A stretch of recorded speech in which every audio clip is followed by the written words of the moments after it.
there and welcome. I'm Rebecca Stewart, Trends Editor at The Drum, and today I'm joined by Miracle Enameti Archibald, Head of SEO at Erudite and Chair of the Drum Awards for Search. Hi Miracle, how are you doing? I'm fine, thank you. It's nice to be here. Yeah, thanks so much for joining us today. We're delighted to have you. And today we're going to be discussing, some of the challenges you've faced this year, also what you're looking for from the entrance to this year's the Drum Awards for Search.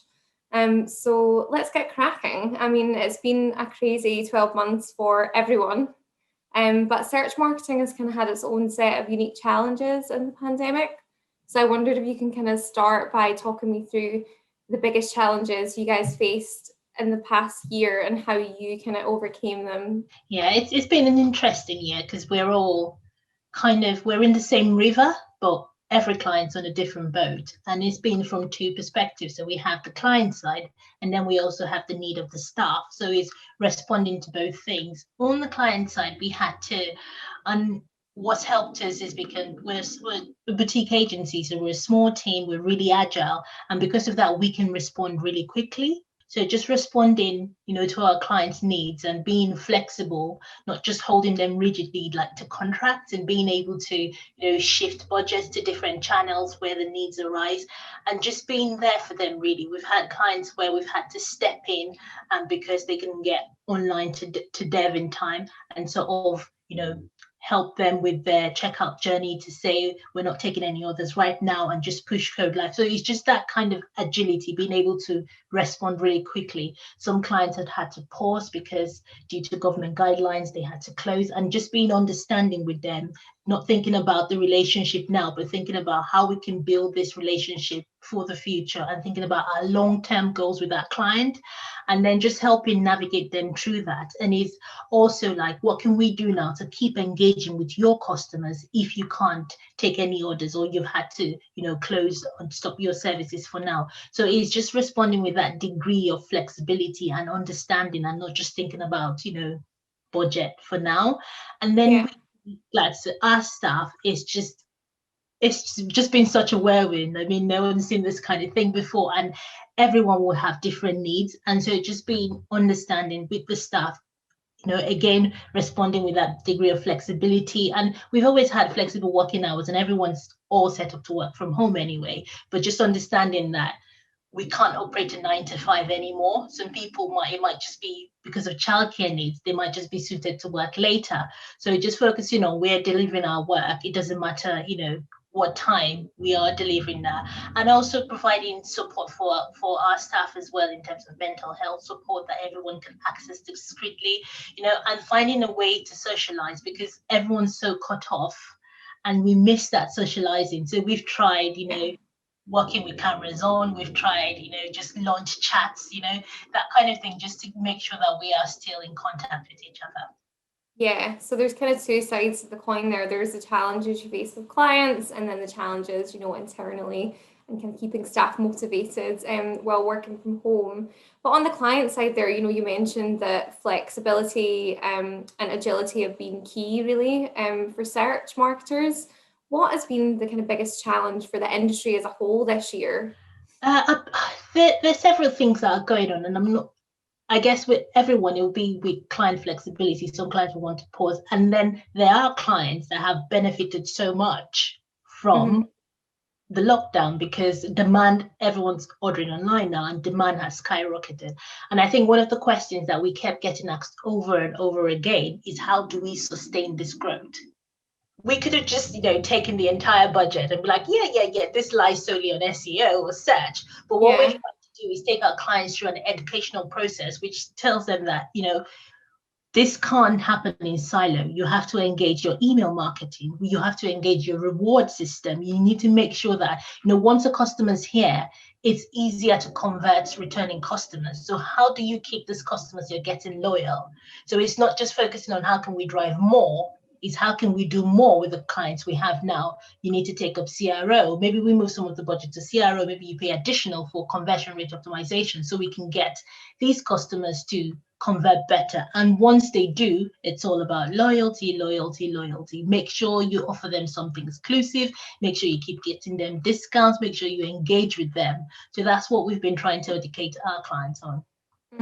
Yeah, so it's quite a long list of kind of challenges there, but it sounds like you've been busy.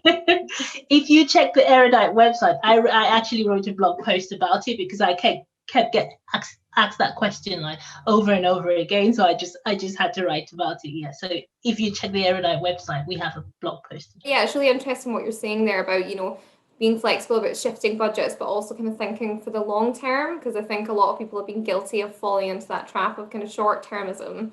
Have you seen a change in the way kind of clients are thinking about that, the long term investment versus these short term returns? Yeah, I think especially with clients that have both online stores and brick and mortars, before they prioritize brick and mortars because it was just, I mean, it's easy, people are going to shop every day. But now, Yeah. and I guess with companies like that, when they were established, traditional marketing was as its key. And so you have people at the top, stakeholders who don't fully understand SEO. And I guess part of that search is to blame because traditionally we haven't sort of reported on metrics that CEOs and stakeholders find interesting. So Mhm. it's just been pushed aside. But now, with a lot of push with the trend being that most people are shopping online, they have seen the value of that digital asset, not just as a traffic value, but as a brand value. So Mhm. now we're seeing increase in budget, a lot more focus. We've had clients who say, oh, we have additional budget now. We've been trying to get speed recommendations over the line. Now everyone's focused on that to improve conversion. So it's Yeah. been good in that respect, yeah. Yeah, that's a good shift though. It's kind of positive shift for the search industry especially. And you mentioned this a bit earlier, but there's been a big focus on kind of two things for search marketers, I guess. One is content and kind of making sure that, things are updated in real time for customers, coming to look whether a store might be open or what social distancing kind of practices and restrictions they have in place. But another has been this kind of focus on local. People aren't permitted to travel very far at the moment anyway. So they've really turned to local businesses, kind of owing to the pandemic. Do you think this is going to continue, and how is that affecting search? It's really difficult to predict user behavior, isn't it? Like with local search, as you've mentioned, it's all about making sure your GMB set up, your customers have that information. I mean, I traveled, I'm obsessed with Biltong, and I traveled, Mm-hmm. I had an excuse to I had to drop my car for maintenance work. And so there was a Biltong shop close by. And that was the shop I sometimes buy online from them and have it delivered. So I was like, oh, I'm here. I can save myself the cost. And I popped Yeah, in, socially distant. There was a QR everywhere. And they're like, oh, you can only order online. And I was like, well, it doesn't say that anywhere. Like, yeah, so it's providing users with that information so that I don't have to drive down and find out, I don't have to walk down. And that's my one day out, my time out 1 day a week or 1 day, sorry. That's my time out, the one time a day that I have to go out and then I get yeah. back. Can't get what I want. So it's all about providing that information. And Google has made it possible because there's so many labels now that you can stick. Just set up your GMB and make sure that you're setting all of those things up. And sorry, I've forgotten the second part of the question. Yeah. No, you've kind of answered it. I was just, asking really how businesses can kind of, small businesses anyway, can lean into this because I guess bigger businesses, they will have a local presence. Like if you're a car dealer, if you're Ford, you've got lots of local dealerships. But if you're, the Biltong shop round the corner, it's a lot trickier to manage, isn't it? Yeah, it's a lot trickier to manage, but the good thing is that there's so much free resources that Google is giving out to manage that. And I would say for any local business, I guess it might be hard because there's so many snake oil SEO agencies out there, especially at that level where it's a small business offering, oh, you pay me £200 a month and I can get you XYZ. And Yeah.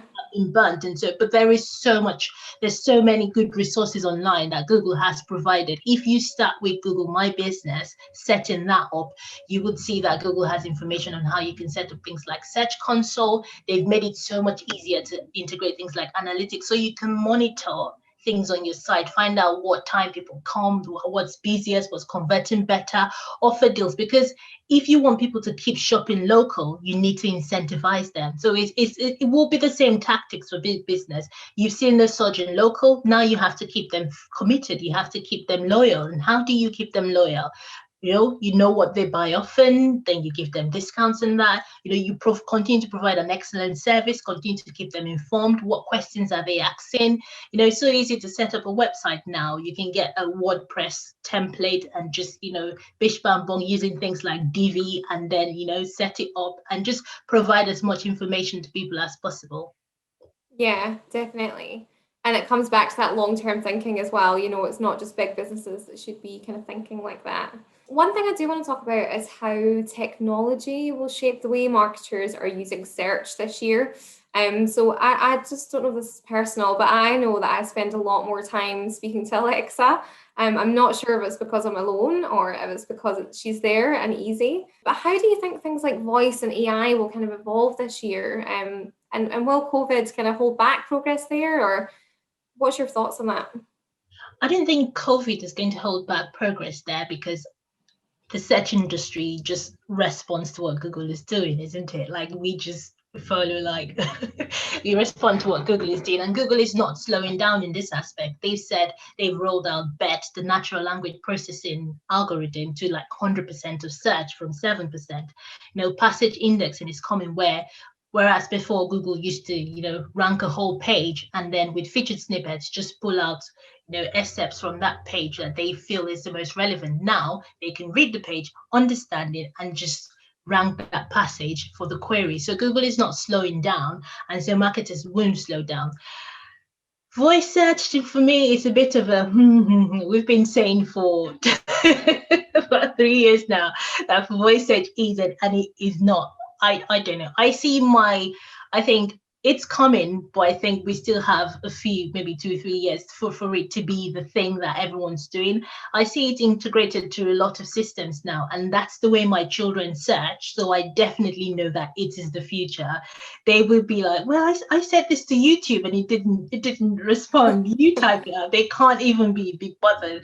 And even with home learning now, their teachers are getting them to connect their Google Classroom with their Xbox, and they're just speaking to it. I know why it hasn't exploded now, I don't know, but I definitely know that it is coming. And when it hits, but anyone now will be optimizing for it with featured snippets, because featured snippets is what gets pulled into voice search anyway. Yeah. Everyone's on it.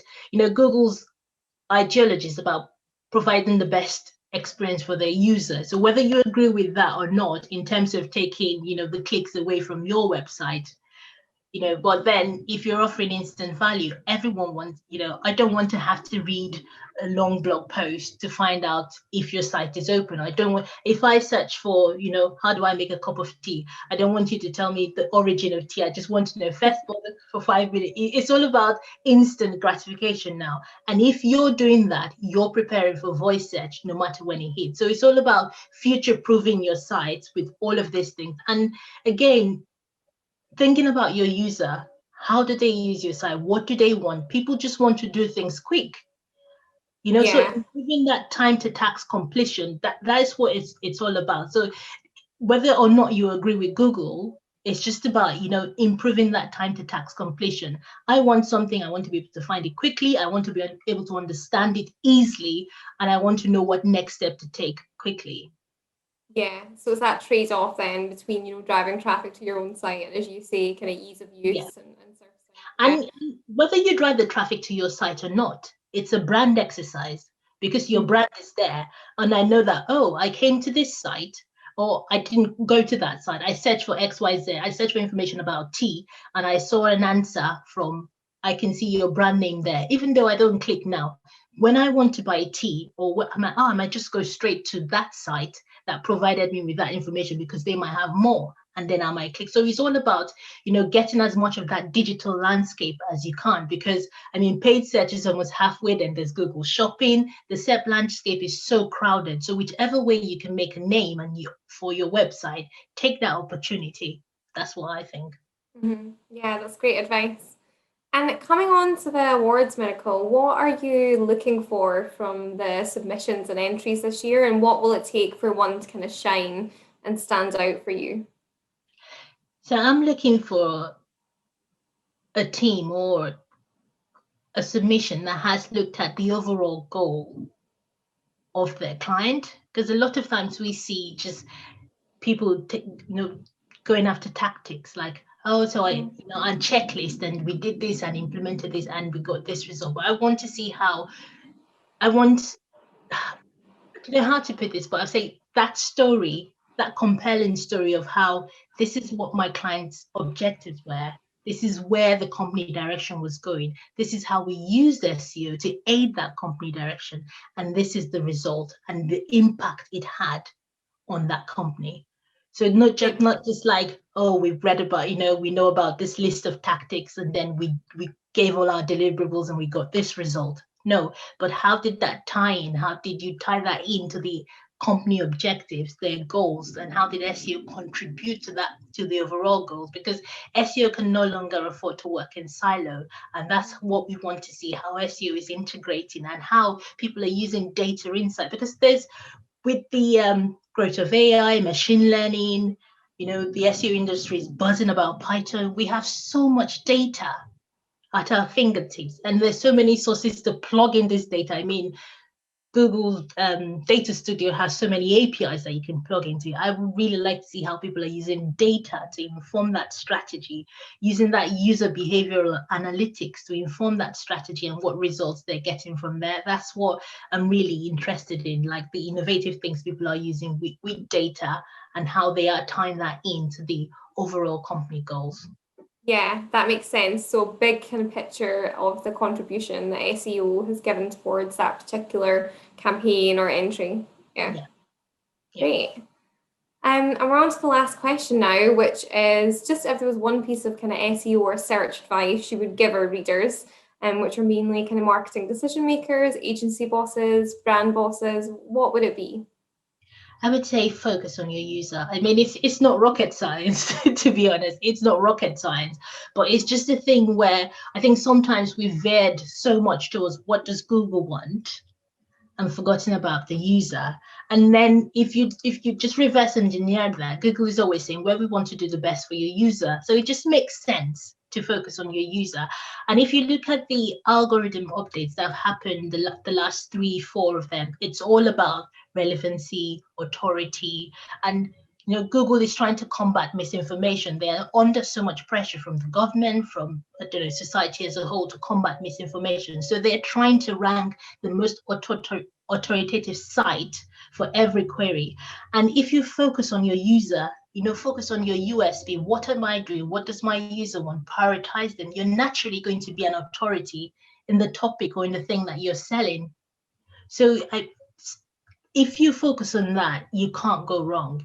Focus on providing them the best service, answering questions about your product. Start from there before you start venturing out into like broad keyword searches and all of that. What questions are they asking? How do they use your product? How can they benefit from your product? If you focus on optimizing all of those things, how can they complete tasks quickly on your site? How can they, making sure you have a clear journey? If you focus on all of those things, you can't go wrong.